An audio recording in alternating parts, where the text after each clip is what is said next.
This is breaking news coverage on News 3.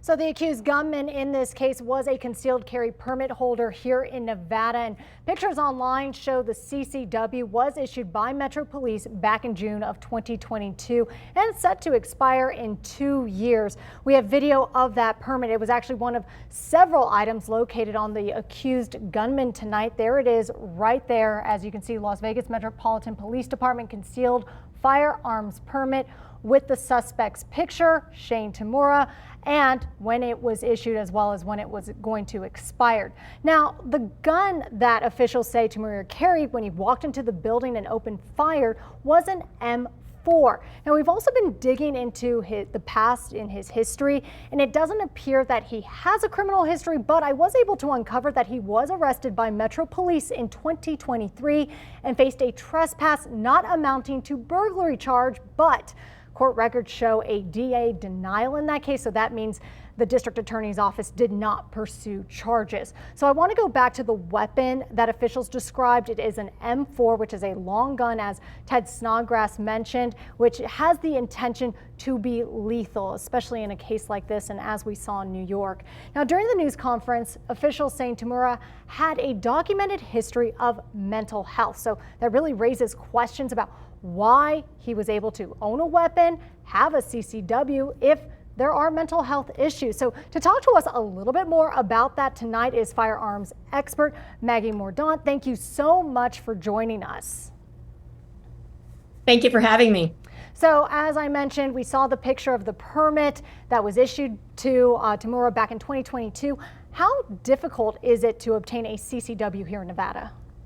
So there's a lot that has to be covered. A person has to take a 8-hour course, and there's quite a list of information that as instructors that we do have to go through to cover for the students, to include laws, how to use a handgun, by the way. That's what the CCW is for. The CFP, or Concealed Firearms Permit, is what we get here. There is 6 more pages that we do go through, the application that they do have to fill out. They will submit that to our CCW detail. They'll have their photograph taken. They'll be fingerprinted. For a brand new CCW, they'd have to pay $100.25. They do have that background check done. It's not a instant card that you get right away to be able to conceal carry a firearm, or a handgun, I should say. So when they do finally get that card in the mail, it can take up to 120 days to get it. So there is some waiting period. It's not a instant card that allows you to carry a firearm, which is discernible by ordinary observation, which is basically you can't see the gun on your body. And we do know that there are certain disqualifiers listed on Metro's website, and that includes being declared mentally incompetent. So, and as I saw on their website, it means like admitted into a mental health facility within 5 years. So my question is, if this man has a history of mental health, is it possible that his CCW could be revoked? Yes. So if he's judicially declared mentally incompetent, admitted into a mental health institution without him wanting to go, that's definitely something where they would have him surrender that concealed carry weapons license. Anything from a DUI to even a restraining order would actually cause him to have to surrender that concealed firearms permit license. Well, from what we were looking in regards to if there was a potential criminal history, we're not really seeing anything there except for that one arrest. But like I mentioned, it was dismissed by the district attorney's office. So if police are continually being called out or know this is a person with a history of mental health, why weren't they able to take away his CCW? There's things that kind of fall through the cracks. I think maybe it just wasn't flagged. It wasn't something that came up. The system isn't perfect. If it's not reported, then we just don't know.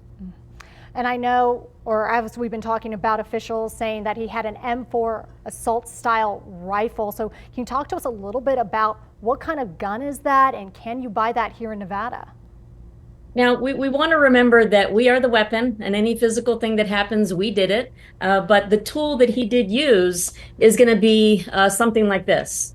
This is the M4, basically your Armalite rifle style AR-15. This one, you have the 5.56. This is a barrel of 16 inches. Anything longer than that is considered a rifle. Anything shorter is considered a short barrel rifle, not to be confused with an AR pistol. But also the type of ammunition that is used. This is a pencil, and you'll see that this is the ammunition right here. You'll see that it's not much bigger than the circumference of a pencil. That's And so very thin, very tiny. it is. And then this is the carrier. This is the magazine to which the ammunition would go in. And we would definitely just take that and we would load it into the magazine well, and then run that bolt and load the rifle, or the carbine, I should say. This is a carbine, technically. So we want to not confuse that with a rifle, which has a longer barrel than that of the 16-inch barrel. So to see a type of gun like that used in this crime, I mean, were you shocked by that? I mean, is this a typical gun that you would suspect someone would want to use to carry out this type of shooting? I mean, you could do anything. Any handgun, any shotgun, rifle, carbine. It's just subjective to the individual and what they wanted to use. He wanted to use that, and I mean, we can't say what was going on through his mind. I mean, technically, he could have used a handgun. I'm actually still carrying a handgun. I have a handgun on my body right here. I could use a handgun too. So just as easily something that could have been used to carry out some sort of lethal offense against someone. And as I wanted to go back to that one question I had, an M4, can you buy that here in Nevada? Are those easily accessible for anyone to walk into one of the gun shops and say, hey, I want to buy an M4 today? So definitely, there isn't a restriction on purchasing the AR-15 or the M4. Just like any handgun, you again have to do a background check and make sure that if you have a CCW, it allows you to save $25 for that background check, but you still have to get that done. Yeah, I mean, I wouldn't say it's as easy as buying milk from the grocery store. You still have to do paperwork and show that you are a lawful person to be able to purchase that. And lastly, I just wanted to ask this. If his CCW may have been revoked in the past, could he still be carrying that permit even though it was possibly revoked? And like I said, we don't know if it has been. I was just curious because we do know that there's a history of mental health, and we don't know if that was a contributing factor to anything. So if he had that card, I'm not sure if there's an investigation going on right now to which they may be looking into the request for that CCW. They may have actually requested it, and maybe he just didn't surrender it. So that's really something I'd have to wait, because we're going to let our amazing law enforcement do their due diligence, our investigators, to find out if maybe there was a request for it, and they're going to surrender that information, I'm sure. Okay, so law enforcement can ask for it back, so they wouldn't be able to carry it around anymore. All right, well, Maggie, I want to say thank you so much for giving us some insight into CCWs as well as that M4, and showing us exactly what that looks like to give us a better idea of that gun. Marie and Dana, let's toss it back to you. That was an amazing show and tell. Thank you so much for setting that up, and thanks to Maggie, too, for appearing live on the news tonight. We appreciate it. Well, we are learning more about the victims of this deadly shooting. New York officials say the officer who was killed has been identified as 36-year-old Didarul Islam. He's an immigrant from Bangladesh who served as a police officer in New York City for 3.5 years.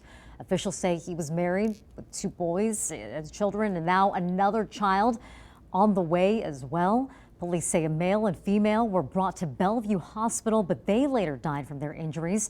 And another female was found dead on the 33rd floor of that building, for the victims being treated for minor injuries sustained in their attempts to flee the scene. Their names are being withheld until